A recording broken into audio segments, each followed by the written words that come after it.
เจ้าภาพเจ้าศรัทธาเนาะแหลมโดยผู้ใดมีใจใส่ศรัทธาพี่น้องอยากมาโปรโมทนาเนาะสร้างวัดว่าอาหามพี่น้องนี่แหละเป็นศรัทธาของแม่บุญทวีอังตวนเนาะพร้อมด้วยแม่พันธุ์ศรีประเสริฐพี่น้องอยู่ออสเตรเลียเนาะนี่เป็นทรายละเอียดทราย3 รส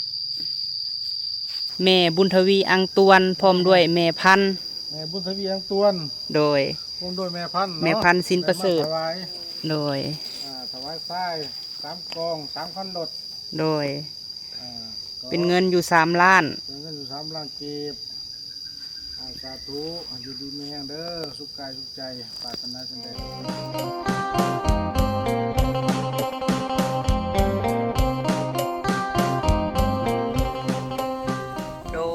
กับสบายดีส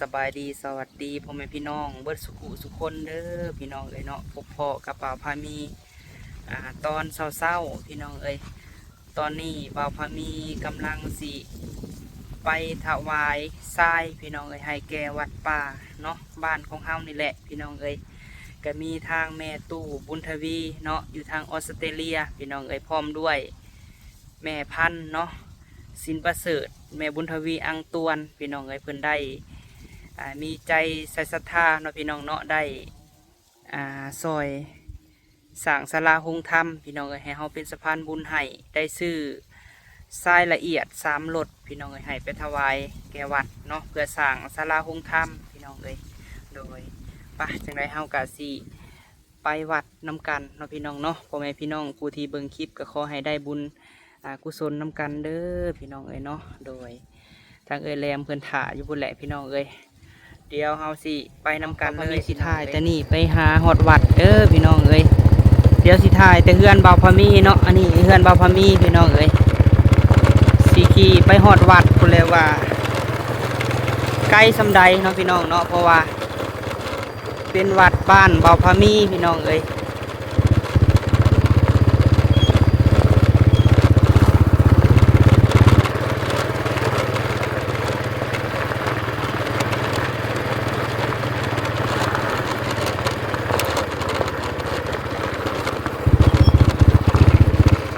เดี๋ยวแวะหาสร้างก่อนแป๊บนึง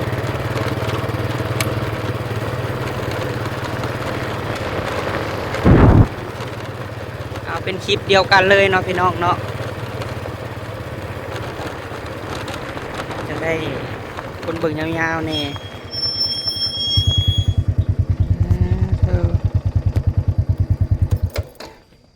สบายดีเด้อสร้างเด้อเพิ่นเฮ็ดอันนี้ก่อนเนาะนี่ตรงนั้นต้องหาตัวสวยมากแล้วตัวนั้นเนาะโดยคลองน้ำพร้อมว่าสิไปถวายทรายให้วัดเฮ้ยทาโก้นี่ส่งหากระบตอบเนาะอันนี้ปูนเนาะ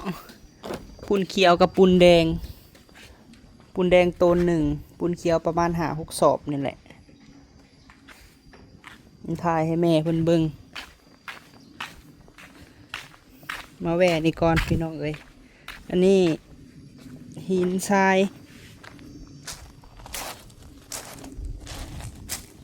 หินนี่แพงพี่น้อง2,800,000หินนี่2,800,000ทรายนี่1,100,000พอดีเป็น3,800,000นี่ฮะสั่งมาพร้อมกันเลยเนาะที่เฮาสิไปถวายให้วัดนะแต่ของเฮาสั่งมาให้วัดนั้นเป็นไซส์ละเอียดพี่น้องจะมาผู้เดียวจะบ่ไอรถเราเห็ดคลองน้ำแล้วพี่น้องขุดลงลึกอยู่เนาะทางนั้นมันดินต่ำให้ไหลลงทางดินสูงมันเลิกให้ไล่มาพี่เนาะโอ้ทางนั้นมันมีทางไปได้ทางน่ะโดยมันก็จะเป็นบ่อปลาเลยเนาะกันนั่นนะฮะต่ำโดยต่ำไปมันไหลลงมาผู้เดียวพี่น้องก็เห็นอยู่ดอกอายเพิ่นมาแต่บ้านนี่พุ่นแหละเราก็สั่งเครื่องมาให้แล้ว เฮ็ดคลองน้ำไปก็เด้ออ้ายเด้อไปมอบอันนะให้วัดก่อนมอบปูนให้วัดเอามามอบทรายพี่น้องเอ้ยเว้าผิดเลยเรือแรมแล้วถ่ายอยู่เดี๋ยวสิถ่ายให้แม่ตู้บุญทวีเบิ่งเนาะกับแม่พันธุ์เบิ่งมันมาถ่ายอันเพื่อนให้แม่บิ่งเบิ่งกับพ่อเพชรพร้อมพี่น้องเอ้ย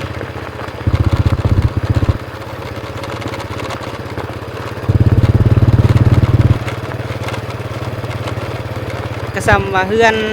เขาเบิ่งนั่นแหละเนาะเพื่อนพ่อกับแม่กันเพราะว่าถึงว่าพ่อมีสิบ่ได้ถ่ายคลิปเพราะพ่อมีก็มาเบิ่งพี่น้องเอ้ยเดี๋ยวสิครับออกไปให้เบิ่งเลยเนาะว่าไกลสำใดเป็นวัดบ้านพ่อมีนี่แหละพี่น้อง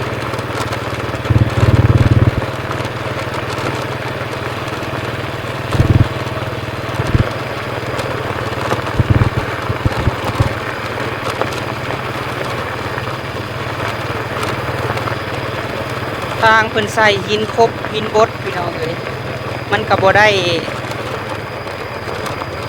ไปยากแล้วบัดนี้ไปสบายเนาะไปหาเอื้อยแหลมก่อนเร่งไวแทน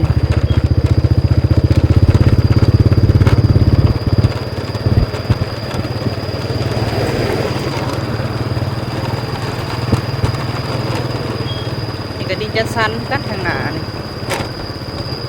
ออกมานี่ก็โรงงานน้ำก้อนนี่เธอสบายดีเด้อโดยมากับเอื้อยพี่น้องเอ้ย ไปเที่ยวกับเขามา เข้าห้องน้ำมาแต่ส่งให้เที่ยวก็เลยบอกประทันเมื่อนะเว้ยไปวัดเลย โดย ที่จะประเภทเด็กกระตาลุน เนาะโรงงานน้ำก้อนเด้อ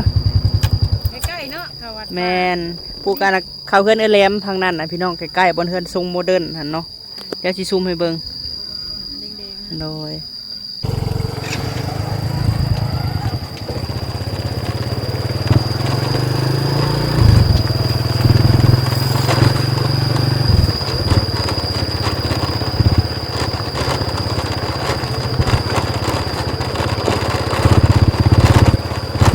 อันนี้แหละทางเข้านะพี่น้องนี่ก็ดินจัดสรรเนอกข้างป่านี่ฮะแต่บ่ฮู้ว่ามีคนซื้ออะไรหรือบ่คือสิยังป่าเฮ็ดแหละพี่น้องเอ้ยลมลื่นมาเอาบุญนำกันเด้อพี่น้อง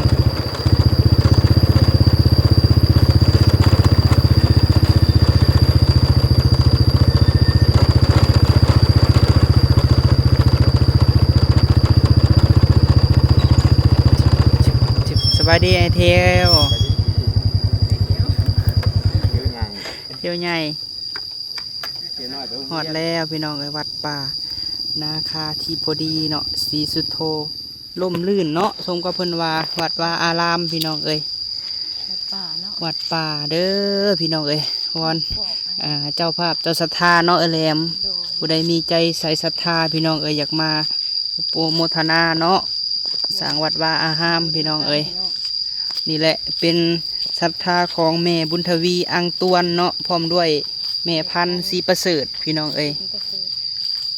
อยู่ออสเตรเลียเนาะนี่เป็นทรายละเอียดทราย3 รถว่ารถใหญ่อยู่เนาะเอ้ยแหลม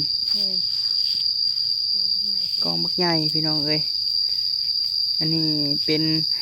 ปัจจุปัจจัยของแม่บุญทวีพี่น้องเอ้ยพร้อมด้วยแม่พันธุ์อันนี้หันเขาซื้อมาเป็นละเอียดเลยพี่น้องเอ้ยสร้างเพิ่นมาเพิ่นกะเฮ็ดเวียกเฮ็ดการเลยเนาะมันเก่ากับมีเนาะเอ้ยแหลมเนาะโดยถอกอยู่นี่แหละพี่น้องเอ้ยทราย3 รถหักกันยังกว้างเติมเนาะเอ้ยเนาะกว้างได้พี่น้องเอ้ยปูนเพิ่นกะถ้ามีพ่อแม่พี่น้องจิตใจใส่ศรัทธาเนาะอยากมาซอยวัดว่าอารามพี่น้องเอ้ยก็ได้เด้อเนาะปูนนี่เพิ่นว่ายังขาดประมาณ300เนาะ200-300แหละเพิ่นว่าเอามือก่อนหั่นพี่น้องเอ้ย แล้วก็เทวลูกนี่คือกันถึงกับว่าสิเทเท นี่ก็สิเทเนาะ กันเปื้อนนี่ กันเปื้อนเพราะว่าปูนแดงอะสิเทเนาะ เทกันเปื้อนหัวทาหาบ่เทนี่โบกแล้วหัดฝนตกมาสีแดงเบิดและเค็มมัน แม่นสังเกตเบิ่งว่า11 ปีเพิ่นสร้างมาพี่น้องเห็นบ่จนแตกเบิดแล้วเนาะโดยยำอันเขาใส่บาทใส่อันเดือนเก่าดับ10เพลงวันศิลวันพรพี่น้องก็พอได้อยู่ในซิมนี่แหละเนาะแม่นบ่ซิมบ่ โบศาลา ศาลาเนาะศาลาโฮงธรรมเนาะ ศาลาเอื้นเขาแจก เขาแจก แจกไง ยังอันกว้างอยู่พี่น้องเอ้ยว่าเพิ่นก็งบประมาณเพิ่นสร้างตอนนี้ก็เบิดหลายเติบแล้วเนาะ เบิดลายเติม โดย หลังใหญ่ ผู้ใดเฮาใส่บาตรเฮาก็ใส่ผู้ใดพี่น้องเอ้ยเวลาวันศีลวันพรเฮาก็ใส่อันในเต็นท์อะไรเนาะแหลม ฝนตกก็หัวโจกโจก โดยอันนี้คือเลาะเบิ่งก่อนพี่น้องเอ้ย เดี๋ยวปูมันก็ปกไว้แล้วหาทางปกไว้ ปูนที่เฮามาถวายพี่น้องเอ้ยเพิ่นก็ปลูกไว้เนาะเพราะว่าหลังคานี่ก็อาจจะแล้วเป็นบางส่วนแหละพี่น้องเอ้ยมื้อนี้สร้างเพิ่นบ่ได้มาบ่หรือว่าจังใดเพิ่นก็แผ่ปัจจุปัจจัยอยู่พี่น้องเอ้ยถ้ามีผู้ใหญ่ใจศรัทธาเนาะสร้างวัดว่าพี่น้องเอ้ยยังกว้างเติบอยู่ปูนนี่ก็คือสิหลายเติบอยู่ดอกพี่น้องเอ้ยเพราะว่าสาบนอกในก็บ่ทันได้สาบนี่เพิ่นอาจจะสร้างพระพุทธรูปพี่น้องเอ้ยพุ่นแหละเนาะถ้าเอาเสร็จสมบูรณ์พุ่นแหละอาจจะมีเพิ่นจัดงานพี่น้องเอ้ยเฮาอาจจะทำพ่อแม่อยากเฮ็ดโรงทานเนาะเฮาก็สิอันนั้นคือเก่าเดี๋ยวสิแจ้งอีกครั้งพี่น้องเอ้ยหากคือสิยังโดนอยู่ดอกพี่น้องเอ้ยเพื่อสิแล้ว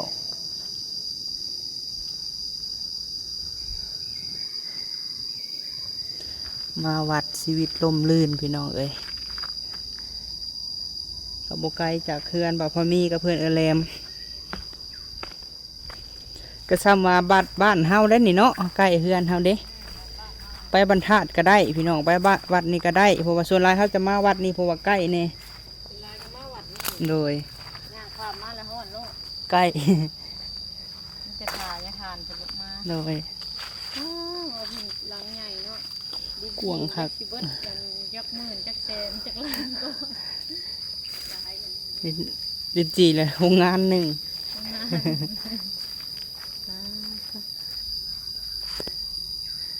กะซอยๆแซ่เนาะพี่น้องอยากให้ผู้ใหญ่เห็นหลายๆทานเนาะแหลมเนาะโดย ฝากฟังไว้น้ำพระพุทธศาสนาพี่น้อง โดยฝากซื้อฝากเสียงไว้พี่น้องเอ้ย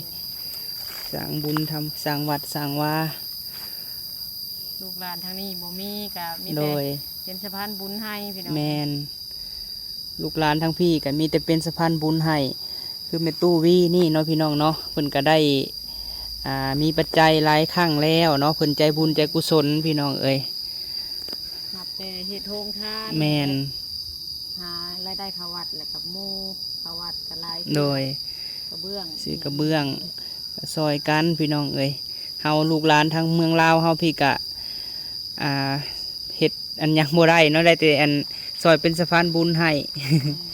เล่นนี่เบี้ยต้นอันนี้แหลม ต้นนะต้นใหญ่ว่า แม่น ไม่ได้ต้นขดใหญ่อันนี้นะ เออ มีดอกมีดอกไม้ซ้ำ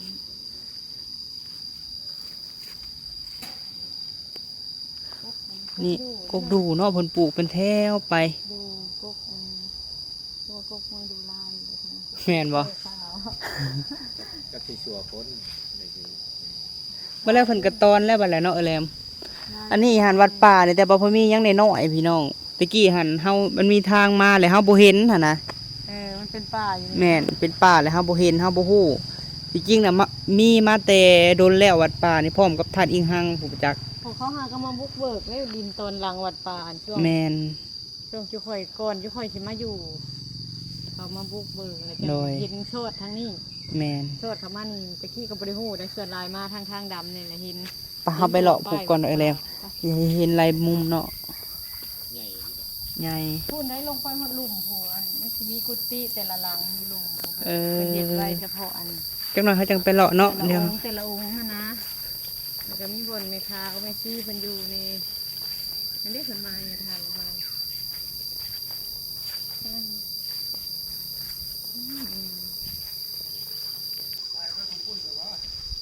เนาะแล้วแถวไหนแถว ขาน้อยเลาะเบิ่งแล้วย่าเอ้ยโดยมื้อนี้ขาน้อยมาถวายทราย3รถ เป็นเจ้าภาพเนี่ย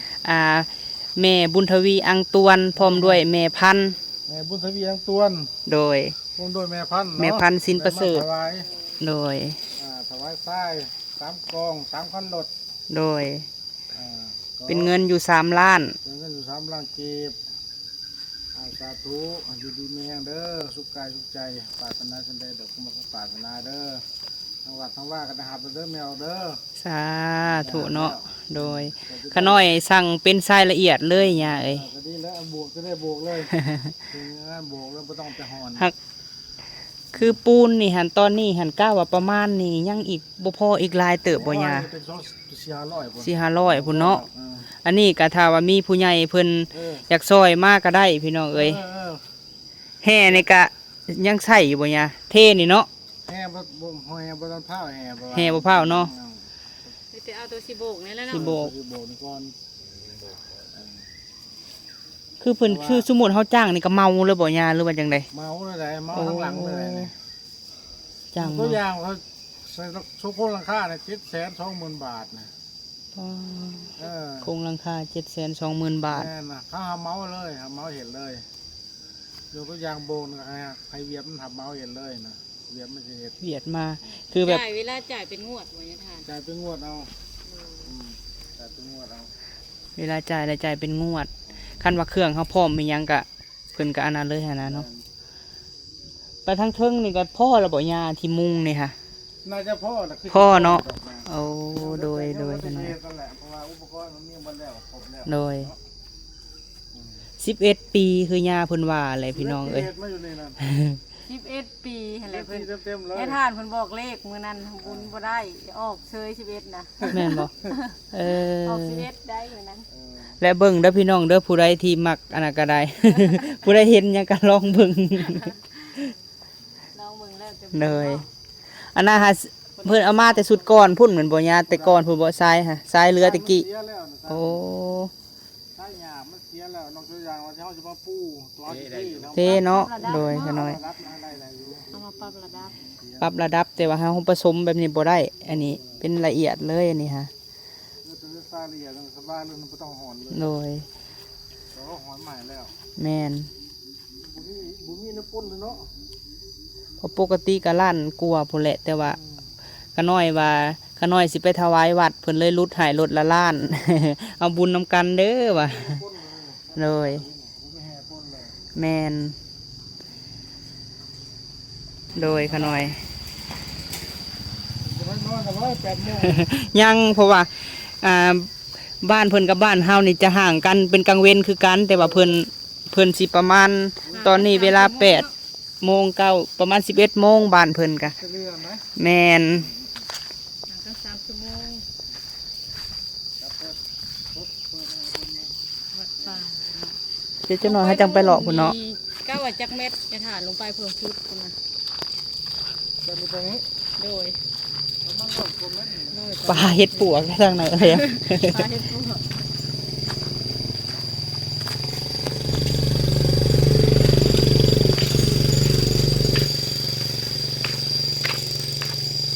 ย่างมากระบอกนี่ที่นั่งรถโรงงานไปแล้ว ยามมาใส่บาตรจะตกใจเนาะ ต่างกระบอกรถ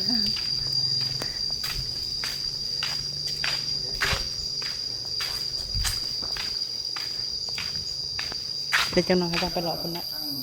วัดเปิดก็ได้หับแล้วเนาะใส่ยืนวน3 คันรถเนาะจะหับแล้วทั้งวัดเนาะต่อไปเนาะมาบุรีรัมย์ตวนกับบุรีฮะแม่พันธุ์ที่ประเสริฐเนาะที่ต่างประเทศ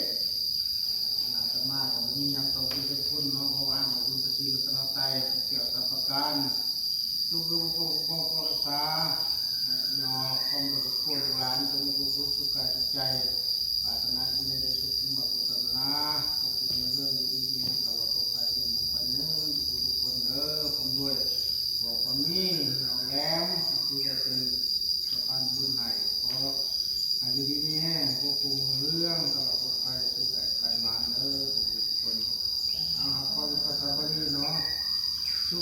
ทังปูปมาทิวาธนาสิริสันจังตาปจันโยจัตตารโอธรรมาวันติอายุวันโนสุขังภะลังโนสาธุ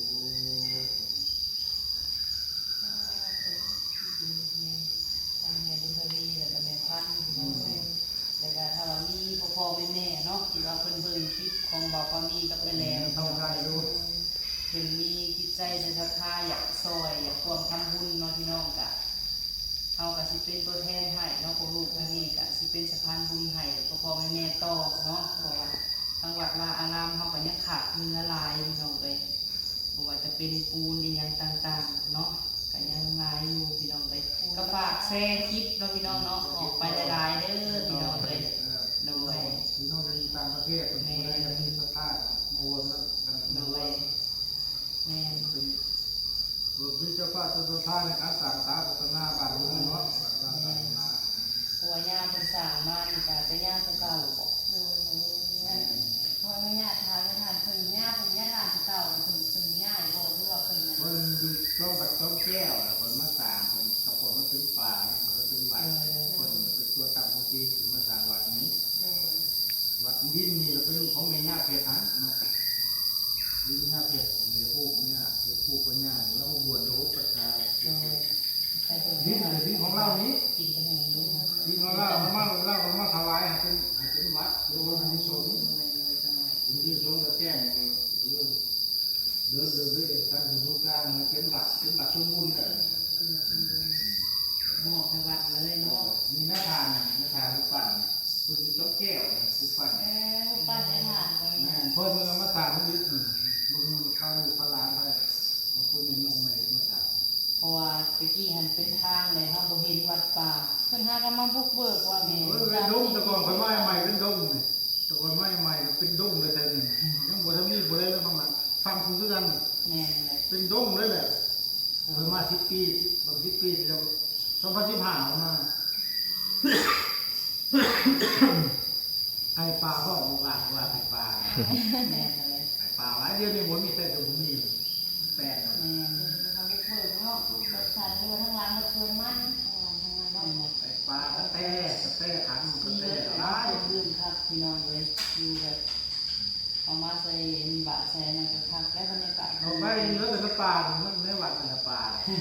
เอาไป แม่เลย บุกเบิกเบิดไปทางอื่น มัน เนาะ แล่แป้งมันกับแป้งมัน ตายสันน้องเนี่ยก็น้อยกักเลยยา แล้วก็ใจหลาย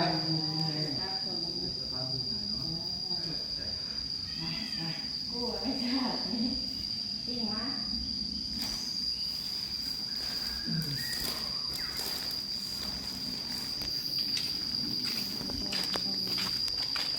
เนาะบึงว่าทางป่า ไปเราไปเบิ่งก่อน หาชมธรรมชาติ มาชมธรรมชาติตาเฮ็ดออกแท่นนี่เนาะแหลม หาเจ้าก็มาเก็บ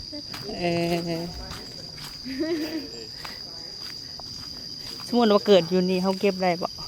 เก็บได้นะก็เก่งมาให้เพื่อน ถวายเนาะแกงมาลงเพลนลงอันนั้น เก่งให้ลงเพลงก็ได้ คักอลีพี่น้องเอ้ย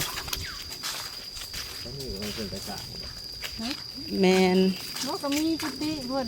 งานทานอันนักคู่เพิ่นอยู่แต่ละองค์หั้นนะทั้งพุ่นและสิเป็นทั้งแม่ซี่เพิ่นอยู่ วัดป่าวันปฏิบัติธรรม ผมปฏิบัติธรรมผู้ใดอยากจิตใจสงบเนาะมีปลากระท่อนปลาหมึกต้องบ่ ก็ก็ออก ยามเฮ็ดนี่คือสิออกลายเนาะเพราะว่าเฮ็ด นี่แหละเขาเอื่นยางนากบยาง เออ เชื่อเฮ็ดใส่เลยเชื่อเฮ็ดใส่กับคักไม่ปุ่งเฮ็ดดังออกเมดินเมเห็ด แม่เพชรเพิ่นถวายวัด เคย เล เห็น ย เพิ่นอยู่เพราะว่าช่วงมาเฮ็ดโรงทานแล้วเพิ่นมาเฮ็ดกินนี่หั่น เออ แต่เขาว่าสุทางหันเด้ว่าผู้เราอันถวายดินกุดวัดนี่เป็นกุฏิหลังนั่นต่างหากของญาทานของผู้เพิ่นอยู่วัดนี่ก็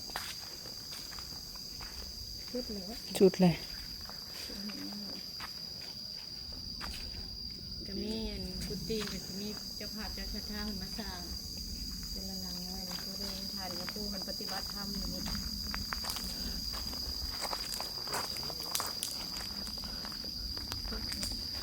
ที่เป็นกับป่าเส้นมัน แม่นบ่ เส้นมันมันจะเป็นแฟนอันนี้บนเดียวเห็น เออ พวกห้องน้ำห้องในเนาะ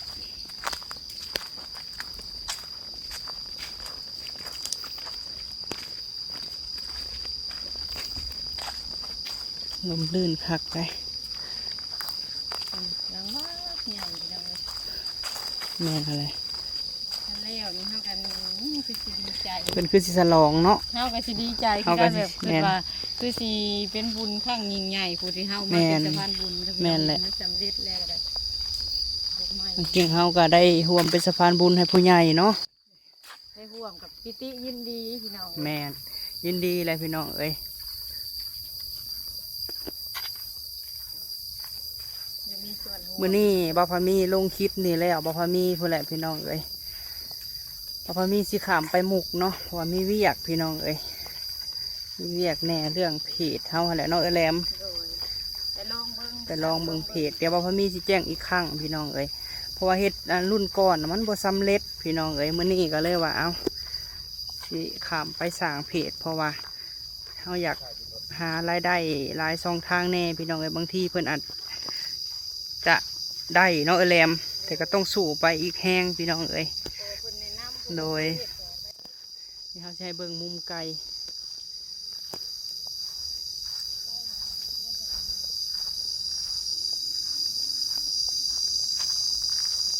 นี่บอกว่ามีถ่ายให้เบิ่งมุมไกลพี่น้องเอ้ยไปเนอนสำหรับคลิปนี้กับทางบ่าวพามีกับกราบขอบคุญขอบคุณแม่หลายๆเด้อเนาะทางแม่บุญทวีอังตวนเนาะพร้อมด้วยแม่พันธุ์สินประเสริฐอยู่ทางออสเตรเลียเนาะและผ่านมาบ่าวพามีมาเป็นสะพานบุญให้พ่อเนาะพ่อพันทองพี่น้องเอ้ยเมื่อก่อนหันที่ว่ากะเป็นพี่น้องของแม่ตู้บุญทวีนี่แหละพี่น้องเอ้ยที่เพิ่นอยู่ USA เนาะมื้อนี้เฮากะได้มาเป็นสะพานบุญให้แม่ตู้วีอีกกับแม่พันธุ์พี่น้องเอ้ยจังใดก็ขอบุญขอบคุณหลายๆเด้อเนาะขอให้บุญคำนำสู่สุขภาพร่างกายแข็งแรงขอให้เป็นหุ่มโพหุ่มไส้ให้ลูกให้หลานขอให้หุงเฮืองเรืองเหลื่อมคือสั่งวัดว่าอารามขอให้แม่สุขกายสุขใจเด้อแม่วีแม่พันธุ์โดยอยู่ดีมีแห้งสุขภาพแข็งแรงแล้วก็พ่อแม่พี่น้องทุกท่านนั่นแหละพี่น้องเอ้ยที่ได้เบิ่งคลิปก็ได้บุญน้ำกันคือกันเนาะโดยไปสำหรับคลิปนี้พี่น้องเอ้ยบ่พอมีสิได้จบคลิปก่อนเด้อเนาะเขาซื้อทรายมา3 รถพี่น้องเอ้ยรถละล้านกับ3 ล้านเนาะโดยสำหรับคลิปนี้ไปแล้วพี่น้องเอ้ยกล่าวคำว่าสบายดีพี่น้อง